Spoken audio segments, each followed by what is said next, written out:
तो ईरान में आर्थिक संकट को लेकर के चल रहे विरोध प्रदर्शनों के बीच पुलिस कमांडर की गोली मारकर हत्या कर दी गई। चलती कार को गोलियों से भून दिया गया। वीडियो में यह भी देखा जा सकता है कि कैसे अज्ञात हमलावर पुलिस कार पर तब तक गोलियां चलाता रहा जब तक कि वो सड़क से उतर करके हादसे का शिकार नहीं हो गई। ये वीडियो हमलावर की गाड़ी से शूट किया गया, जिसमें कि वो खिड़की से बाहर झुका हुआ दिखाई दे रहा है और सिर्फ बंदूक की नोक दिखाई दे रही है और वो लगातार पुलिस कार पर गोलियां चला रहा है। बताया गया कि कार में ईरानी कमांडर महमूद हकीकत था। महमूद हकीकत सिर्फ पुलिस स्टेशन के कमांडर ही नहीं थे, बल्कि वो दक्षिण पूर्वी प्रांत सिस्तान के बलूचिस्तान में खुफिया इकाई के प्रमुख भी रह चुके थे। उन पर आरोप ये था कि उन्होंने खामेनेई के खिलाफ आवाज उठाने वाले बलूच समुदाय के लोगों पर सख्त कार्रवाई की थी और इसी वजह से वो लंबे समय से विवादों में भी थे और इस हत्या की जिम्मेदारी सुन्नी जिहादी संगठन जैश अल अदल ने ली है। दरअसल ईरान के कब्जे वाले बलूचिस्तान में बलूच महिला कार्यकर्ता रहाले जरदपोही का ईरानी गार्ड्स और आईएसआई एजेंट ने अपहरण कर लिया था। इसके अलावा 3 और बलूच को किडनैप किया गया, जिसके बाद बलूच भड़क गए और यह हमला उसी का रिएक्शन बताया जा रहा है। खास बात तो ये कि हमला तब हुआ जब ईरान पहले ही संकट में घिरा है। ईरान के 31 में से कम 25 प्रांत में बवाल हो रहा है। ईरान में प्रदर्शनकारी supreme leader Ayatollah Ali Khamenei के नेतृत्व वाली सरकार के खिलाफ मोर्चा खोला है। तो जब तक मुल्ला को दफनाया नहीं जाता, ये वतन आज़ाद नहीं होगा और मुल्लाओं को ईरान छोड़ देना चाहिए जैसे नारे भी लग रहे हैं। प्रदर्शन में अब तक 30 से ज़्यादा लोग मारे जा चुके हैं, हज़ारों लोगों को गिरफ्तार किया गया। इस बीच ईरान में पुलिस चीफ की बेरहमी से हत्या हुई और अब कई सारे सवाल भी खड़े हो रहे हैं। क्या ईरान का बलूचिस्तान भी उससे टूटने के कगार पर है? क्या ईरान का बलूचिस्तान और पाकिस्तान का बलूचिस्तान मिलकर ग्रेटर बलूचिस्तान बना सकते हैं?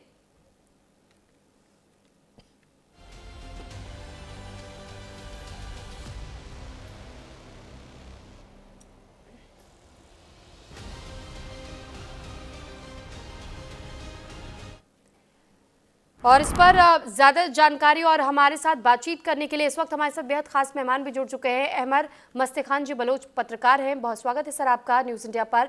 साथ ही retired major general Anuj Mathur sir हमारे साथ जुड़ चुके हैं, डिफेंस एक्सपर्ट आए आप। सर सबसे पहले अनुज सर मैं आपका रुख कर रही हूँ, क्योंकि ये समझना बहुत ज़रूरी है कि जो ईरान में इस वक्त हम गतिविधियाँ देख रहे हैं, अब ये महमूद हकीकत की गाड़ी पर जिस तरीके से अटैक हुआ, सर क्या ईरान अपनी सीमाओं को सुरक्षित नहीं कर पा रहा, लेकिन अब अंदर खाने भी आराम से कोई भी घुस जा रहा है, इस तरीके से दिन दहाड़े गोलियां दाग दे रहा है। ईरान की सुरक्षा व्यवस्था कहाँ है सर? इतनी चरमराई हुई क्यों दिखाई दे रही है? जय हिंद। देखिए, मैं आपको एक दो बातें पहले बताना चाहूंगा आपके प्रश्न का उत्तर देने से। सबसे बड़ी बात क्या होती है कि जहां भी रेडिकलाइजेशन है, जब भी आप धर्मांधता, रिलीजियस रेडिकलाइजेशन जहां पर भी होगा, वो आज की दुनिया में उसका मुझे लगता है कहीं ना कहीं कोई स्थान नहीं है। देखिए, कहा जाता था कि जब क्रिश्चियनिटी का जो जो जो टफ जो चेहरा था, उसका उसका उसकी समाप्ति प्रेस जब बनी उसकी वजह से हुई, क्योंकि प्रेस ने इन खबरों को, जो सच्चाई थी, उसको आगे बढ़ाया। और जो वो कह रहे थे कि पृथ्वी सेंटर में है और उसके चारों तरफ पूरी दुनिया पूरा घूम रहा है, तो वो सब समझ के लोगों को समझ में आया। आज मैं आपको बताना चाहता हूं कि आज जो कहा जा रहा है वो ये है कि जो रेडिकलाइजेशन है इस्लाम का, और उसका जो अंत होगा, उसकी वजह कहीं ना कहीं इंटरनेट या एआई बनेगा। अब आप देखिए, वही चीज आपको नजर आ रही है कि जिस प्रकार से मुल्लाओं ने वहां पर पूरी तरह से वहां पर दमन चक्र चला के रखा हुआ था, वहां की आजादी को समाप्त किया था, जो उनके मानवाधिकार हैं उनको बहुत लिमिटेड करके रखा हुआ था, महिलाओं के ऊपर बहुत जबरदस्त रोक टोक लगा रखी थी और उनको आजादी कहीं ना कहीं बिल्कुल नहीं थी। तो जहां भी रेडिकलाइजेशन होगा, जहां भी लिमिट क्रॉस की जाएगी, वहां पर आज का यूथ वहां रुकने वाला नहीं है। जो आज ईरान में हो रहा है, उसकी वजह सिर्फ यही है कि जो 1979 का इस्लामिक रेवोल्यूशन था, जिसको कि कहा गया था कि वो ईरान के भले के लिए और ईरान को आगे बढ़ाने के लिए हुआ है, वो कहीं ना कहीं मार खाया। क्योंकि उस इस्लामिक रेवोल्यूशन के बाद आप ईरान की वो पुरुष समय की पिक्चर्स उठा के देख लीजिए कि क्या परिस्थिति थी ईरान में, और ईरान किस तरह से प्रगतिशील था, ईरान के लोगों में कितनी खुली थी, खुला हुआ वहां का समाज था, वो तमाम आकर के इन्होंने कठमुल्लाओं ने वहां पर उसको बंद करने का प्रयास किया, और वहां पर बहुत ठीक ज्यादा है। शरीयत, एक एक सेकंड प्लीज, हाँ। One more second. तो उसको जब उन्होंने वहां पर जोर जबरदस्ती के साथ उसको लागू, दमन के साथ लागू करने का प्रयास किया, तब वहां जाकर के ये परेशानी शुरू हुई। अब बलूचिस्तान की जहां तक सवाल है, वहां के लोग प्रोग्रेसिव हैं।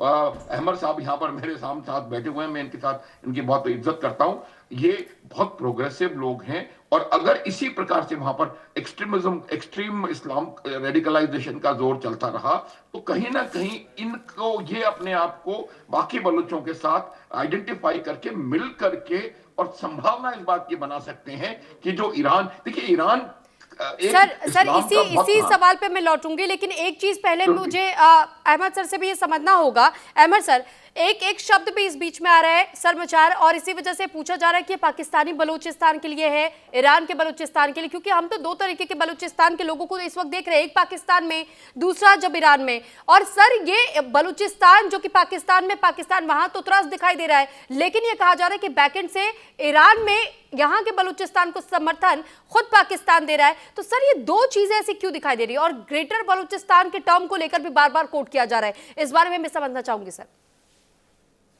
नमस्कार और भारत माता की जय। मैं जी ये सर। कहना चाहता हूं ताकि अपने पाकिस्तानी दोस्त जरा ज्यादा खुश हों। मैं- मुझे आपका बहुत शुक्रिया कि आप बलूचिस्तान के मुद्दे को अहमियत देते हैं। हमें तो अफसोस इस बात का है कि जब बंटवारा हुआ था तो ये इन्होंने जो है आके हमारे ऊपर कब्जा किया, वरना तो शायद हम एक ही साथ रह रहे होते अगर ये अंग्रेज ने बंटवारा करके ना जी। जाते। और ये हमें सेपरेटिस्ट करते हैं। ये सेपरेटिस्ट तो पंजाबी मुसलमान जिहादी हैं। इन्होंने ही पूरे खित्ते में आग फैलाया हुआ है। देखें ईरान में अब ये जो है ना, ये दो मुल्क तो नहीं है। बलूचिस्तान तो बलूचिस्तान था, अंग्रेज उसको डिवाइड करके गए ना जी। जो ईरान में आप अलग नहीं मानते? इलाके हैं बलूचों, जी, ईरान में जो इलाके हैं वो तो 27 में अंग्रेज उन ईरान को दिए, और फिर हमारे इलाके पाकिस्तान को दे गए 1948 में। अंग्रेज के प्लान था ना जी।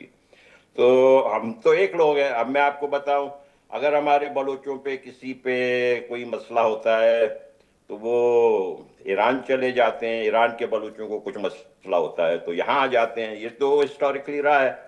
मेरी अपने जो परदादा वगैरह हैं वो ईरानियन बलूचिस्तान से थे, चाबाद डिस्ट्रिक्ट में, जी। जहाँ पे ये कुछ गड़बड़ वगैरह हो रहा है काफी। तो इसमें तो अभी भी हमारे रिश्तेदार ईरान में बहुत सारे हैं, जैसे सर कि लेकिन कराची सरमचार का पाकिस्तान। मतलब समझाएंगे थोड़ा आप? समाचार का मतलब है कि वो जो फाइटर है, जो कुछ चीज नहीं देखता है, जो अपने सर का ख्याल नहीं करता है, और यानी वो अपने सर कुर्बान करने को तैयार है अपने जमीन के लिए, समझ रहे, उसको कहते हैं सरमचार। यानी वो किसी बात से घबराता नहीं है, डरता नहीं है, अपनी जान देने को तैयार है, उसको सरमचार कहते हैं।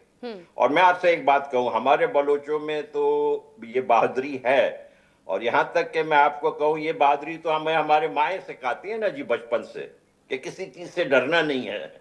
और मैं आपसे ये कर्ज करूं कि ये बेवकूफी की हद तो तक सर जब बहादुरी आप सिखा देते। सरमचार का मतलब इतने डिटेल में आपने समझाया, तो मैं थोड़ा सा आपसे ये भी जानना चाहूंगी। आप शुरू से कह रहे हैं कि दोनों बलूचिस्तान अलग नहीं है, आप एक मान रहे हैं, लेकिन सर क्या वाकई में, वास्तविकता में ये दोनों एक होंगे क्या?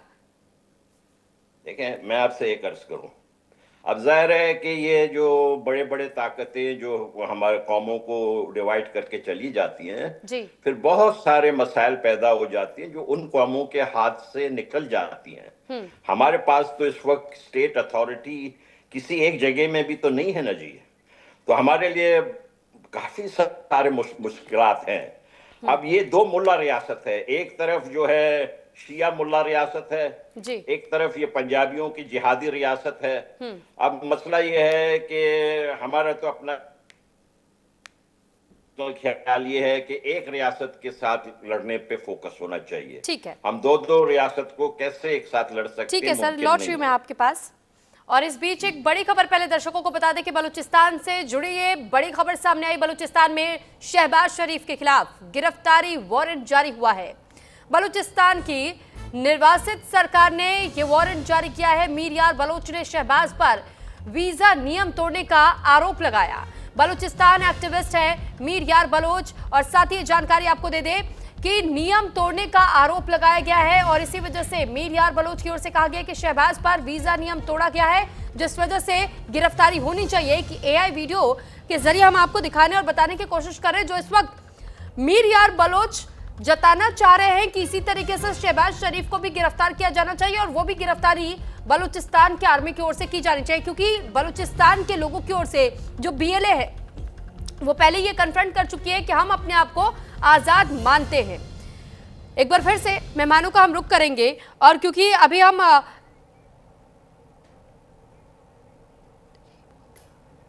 तो अहमद सर, मैं आपसे एक बार फिर से इस पूरे मामले को लेकर के मैं आपसे भी समझना चाहूंगी। मीर यार बलोच एक प्रमुख नाम है खासतौर पर बलूचिस्तान के लोगों के लिए, लेकिन जो वो चाह रहे हैं कि शहबाज शरीफ की गिरफ्तारी हो जाए, मुमकिन है क्या इतनी आसानी से?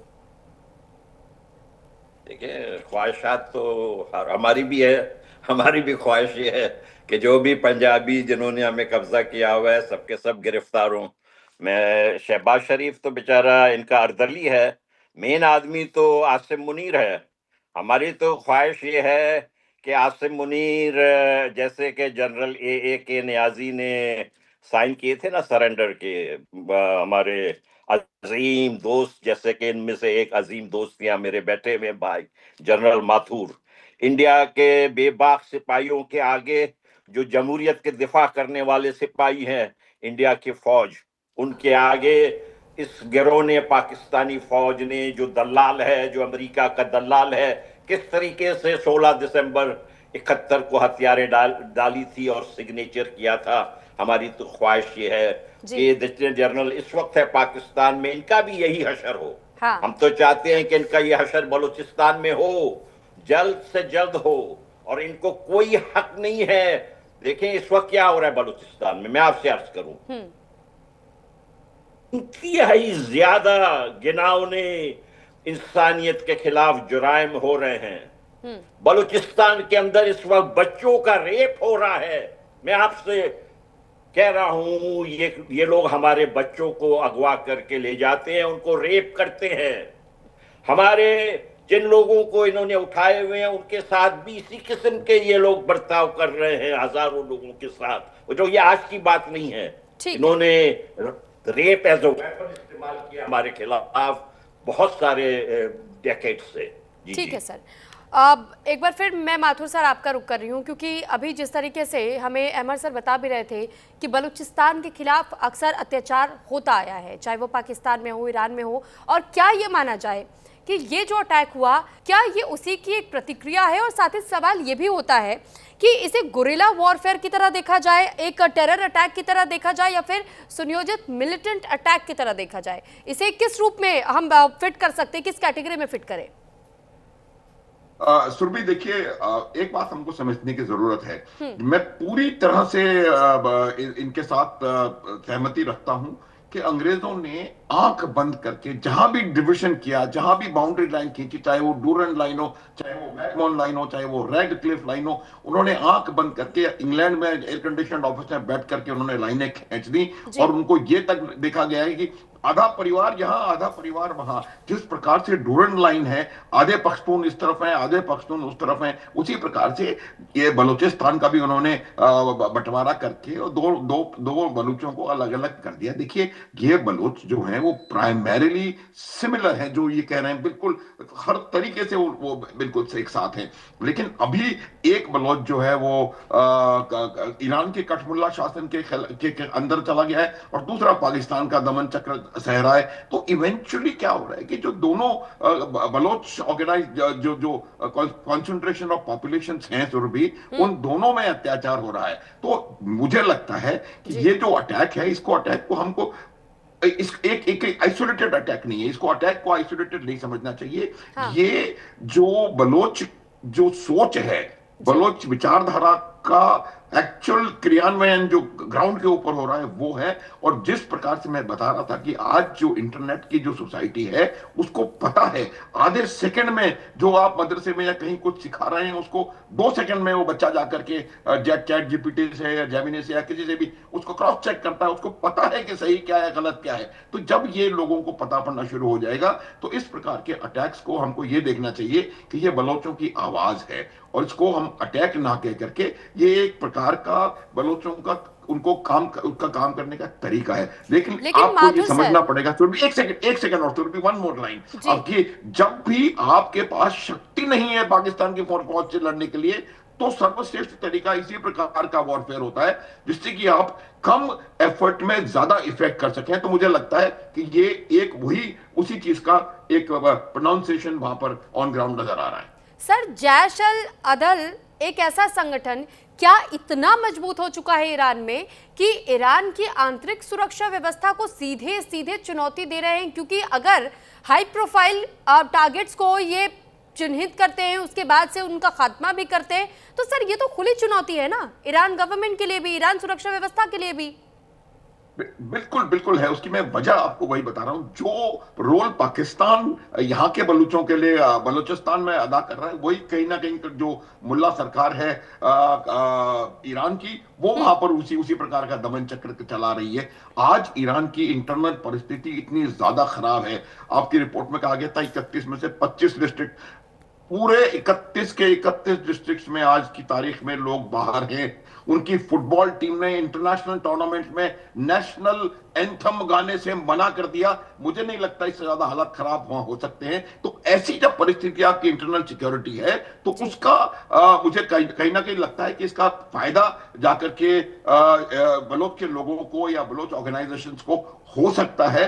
और जब आपकी सिचुएशन खराब होती है तो दूसरा जो ऑर्गेनाइजेशन है वो ऑटोमेटिकली एक ज्यादा शक्तिशाली आपको नजर आता है। मेरा ये मानना है कि जब भी कोई भी एक्शन इस प्रकार का होता है जिसके लिए कॉज है, कॉज अगर आपके पास है तो आपका एक्शन हमेशा सही और शक्तिशाली तरीके से उभर करके सामने आएगा।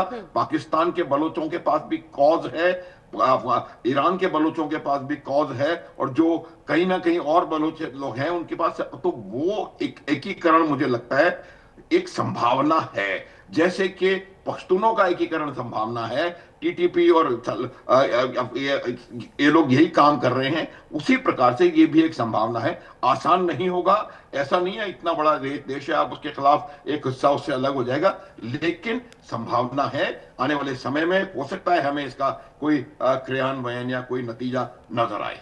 सुरभि, ठीक है सर, लौट रही मैं आपके पास। अहमद सर, एक बार फिर से मैं आपका रुख कर रही हूँ। सर, सवाल ये भी बनता है कि जब हम पाकिस्तान की स्थिति को देखते हैं तो फिर यहाँ बलूचिस्तान की ओर से लगातार जो लड़ाई लड़ी जा रही है, बलूचिस्तान की ओर से ये कह दिया गया है कि हम तो अपने आप को आज़ाद महसूस करते हैं। सर, अब मैं आपसे ये भी समझना चाहूँगी, ईरान में भी क्या ठीक ऐसी ही स्थिति दिखाई देगी कि ईरान में जब पाकिस्तान की ओर से वहाँ की सरकार ने तो अपना एक तरीके से कंट्रोल खो दिया है, तो क्या ईरान में भी आने वाले समय में हमें एग्जैक्ट यही स्थिति दिखाई देने वाली है? देखें, ईरान में इस वक्त खासा गड़बड़ है। आज मैं आपको एक बात बताऊं, देख, इजराइल के आंख भी बलूचिस्तान के ऊपर इस वक्त है। आज टाइम्स ऑफ इजराइल में एक आर्टिकल लिखा गया है होजे गोमेज के तरफ से। होजे गोमेज इजरायली अमेरिकन है, उन्होंने एक आर्टिकल लिखा है। मैं अर्ज करूंगा जो भी आपके काराइन हैं वो भी इसको जरूर पढ़े। उन्होंने उसका आर्टिकल का टाइटल है Balochistan Israel strategic blind spot. अब बलूचिस्तान में जो लोग बैठे हुए हैं उनको कुछ समझ नहीं आ रहा है कि शायद यहाँ पर कोई बहुत बड़ा ग्रेट गेम हो रहा है जिसमें कि बहुत सारी दुनिया की कुव्वतें इन्वॉल्व हैं। यहाँ तक कि पहले जो बलूचिस्तान में कोर कमांडर थे एक, उन्होंने ये कहा कि बलूचिस्तान के अंदर दुनिया के तकरीबन 20 इंटेलिजेंस सर्विसेज इन्वॉल्व है। वो अक्सर ये तो सिर्फ भारत और अफगानिस्तान को कहते हैं ना, लेकिन उन एक ने कहा कि नहीं, सिर्फ 2 नहीं है, यहाँ 18 और भी हैं। अब मैं आपसे अर्ज करूं, वहां से एक बयान ये आ रहा है पाकिस्तान के डीप स्टेट के तरफ से कि यूनाइटेड अरब एमिरेट्स जो है वो बलूचिस्तान में शर्क पसंदी फैला रहा है। वो अभी आपको मालूम है ना कि यूनाइटेड अरब एमिरेट्स और सऊदी अरेबिया में जो आपस में जो नाराजगी हुई जी। है, उसमें पाकिस्तान जो है सऊदी अरेबिया की तरफ चले गया है। तो वो बिल्कुल यूनाइटेड अरब एमिरेट्स को गैर इस्लामी और ये सारा कुछ कह रहे हैं। मैं आपसे एक अर्ज करूं, देखिए हमारी ख्वाहिश ये है कि जो बलूचिस्तान में आज़ादी की तंजीमें हैं जो सेक्युलर हैं, जैसे कि Baloch liberation army, Balochistan liberation front, इन्हीं को ईरानियन बलूचिस्तान में भी होना चाहिए। ठीक है ये सर। मुल्ला, अगर कोई मुल्ला आ गया ना जी, मैं आपसे एक अर्ज करूं, ये मुल्ला जो सुरमा लगाकर, अतर लगाकर, दाढ़ी पे जो है वो मेहंदी लगाकर वो आ गए तो फिर तो हमारा कबाड़ा हो जाएगा। तब चलिए, तो ठीक है। बलूचिस्तान का जो फ्यूचर है वो तबाह हो जाएगा। हम ठीक- चाहते हैं मुल्ला ना ठीक आए है सर, हमारे यानी कि हम सियासत आगे यही देख पा रहे हैं कि शायद ये अभी से तैयारी है ग्रेटर बलूचिस्तान की। बहरहाल आप दोनों का बहुत धन्यवाद हमारे साथ जुड़ने के लिए, अपनी अपनी बात को रखने के लिए। और हमारे साथ जुड़े अहमर मस्ती खान जी बलूच सीनियर जर्नलिस्ट, और साथ ही हमारे साथ जुड़े retired major general Anuj Mathur sir senior defence expert. तो 16 आने सच में फिलहाल वक्त हो रहा है एक छोटे से ब्रेक का।